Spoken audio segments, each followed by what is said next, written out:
Nga bali babiri Dika yabuuza Ntabadde obanga waliwo ekyali kimuluma oba ekizibu nga kikwata ku byansimbi mbu kuba ye yali talina mutawaana na byansimbi nti era yali mwetegefu okumuyamba mu buli ngeri yonna ekwatagana n'ebyensimbi nti era yali yeewaddeyo bw'aba naye akkiriza okumupangisirizayo omuzigo era amufunire n'omulimu akole. Ntabadde bwe yawulira ebyo kata ave ku katebe agweri olw'essanyu kubanga yagamba nti kyabadde ayagaliza embazzi kibuyaga asudde.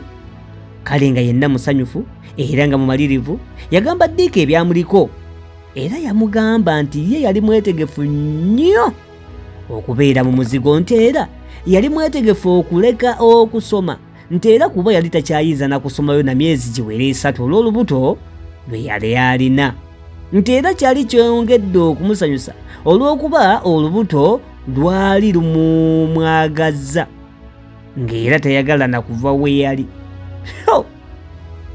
Bino nno byampuna ng'enswa egoba ennyonyi kuba mwana mulenzi ne mwana muwala abaali mu mukwano ogw'ekika ekyawaggulu kyababuukako buli omu bwe yawunnyirwa munne akafumbe mu ssaawa obusaawa ezo ng'omuwala yakasirisa bw'ati ebigambo bye era nga yenna atunula yeeboolya ng'olubu olubbi nga nnyini yeefudde ng'ekkwano gwe litta.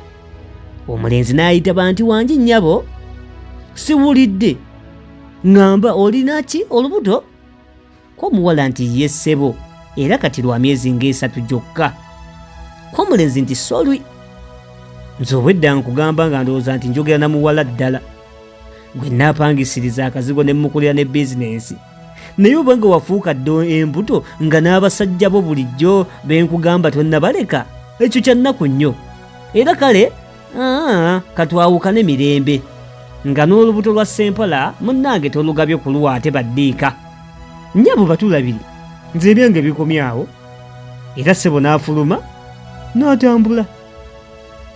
Oluvannyuma lw'eddakiika nga 2 yadda n'ajjayo omuvangata gwa siringisi munnange n'amugiramu 5 zokka n'amugamba nti kale ezo za kasiimo era 2 zikutwaleko weeraba toddanga sinze Sempala oba kale twalirako n'abalala ndowooza nabo banaalusiima. Olwo Ntabadde yali akotesa omutwe okugenda okugubbulula nga munne tamulabawo okuggyako 7 ezaali awo ku mmeeza nga zimutunuulidde nga ye munne tamulabawo. Yagenda okuwulira ng'amagulu gamunnyogoze emmeeme nga mukubagana kyokka ng'ekyokukola takiraba. Yaguma n'alondawo ensimbi n'azikwata mu ngalo n'ayimukanga amagaamaga. Yagenda okulengera ng'ayingira mu mmotoka era ng'agenda okulengerera ddala ng'asimbudde era ng'abuzeewo. Ntabadde katono alemere mu kisenge nga nti alowooza nti bw'anaayita ku bantu mu woofiisi kuba Dika yayogereranga waggulu era n'amanya nti byonna babiwulidde. Yeebuuza agenda bayitako atya abantu abo okutuusa lwe yeekemba n'aggula oluggi okugenda okukuba ati omutwe mu woofiisi alyoka ayitemu afulume mazima nga yenna aswadde. Abawala abaali batudde awo omu yagamba nti mukazi wattu ng'olabye kyokka Ntabadde teyanyega kigambo kyonna era teyamagaamaga wazira yatunula gy'alaga yokka. Naye abaabuuka omulyango ogufuluma omusajja yali atudde awo wabbali n'ayimuka n'amugamba nti mwattu kankuwerekereko ate oba eyakuleesa akulese. Kaakasajja akaayeranga ofiisi ke bayita ka boy office ne kagamba nti naye muwala oswadde mutwe oba kuswala bigere waali gudde. Olwo bonna ate ne batulika ne baseka. Mukazi wattu ne zitwala olwo nga yenna n'okuzungaazunga olw'obuswavu era ng'agenda yeeyombesa nti waakiri yali mugambye mpolampola abantu ne batawulira kumuswaza kyokka nga mugumu olw'abasajja abalala be yali amanyi nti bo tebayinza kumuyiwa bonna.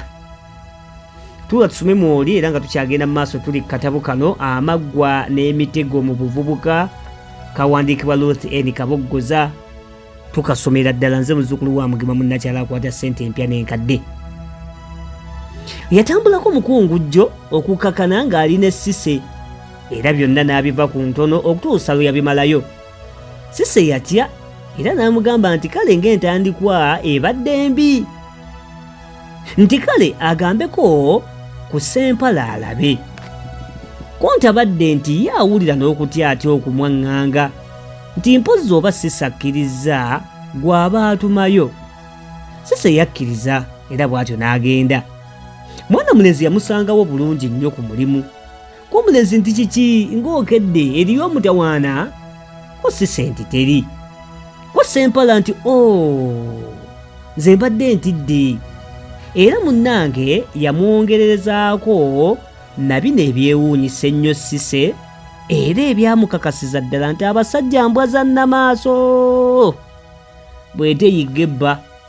Kubanga olwamala okumulamusa n'amugamba nti mwattu Sise nsanyuse nnyo kubanga bulijjo njagala okukulabamu ng'oli bw'omu, naye nga sifunanga mukisa ogwo. Naye kale nga bwe nkufunye leka nkozesa omukisa guno.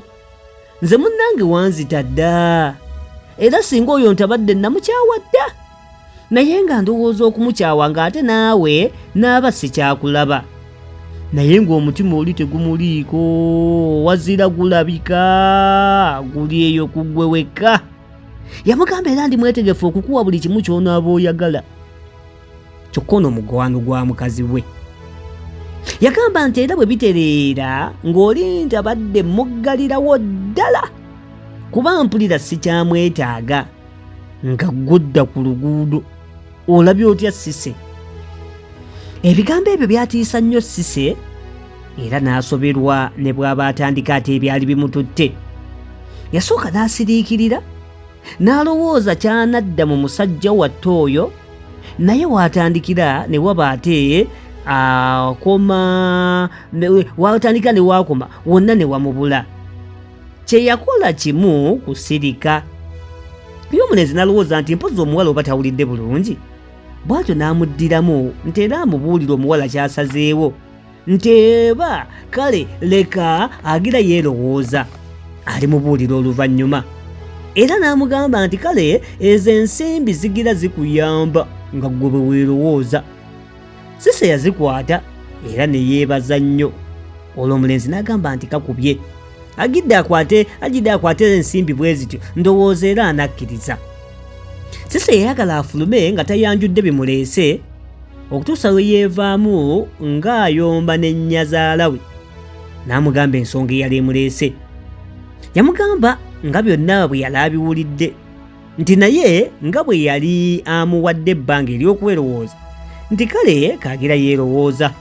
Yamugamba nti naye ssebo gwe okugamba nti abadde oyagala kumukyawa kintiisizza, kubanga nze ate abadde antumye okukugamba nti ye tasobodde kujja kuba mulwadde, nti era kirabika ali lubuto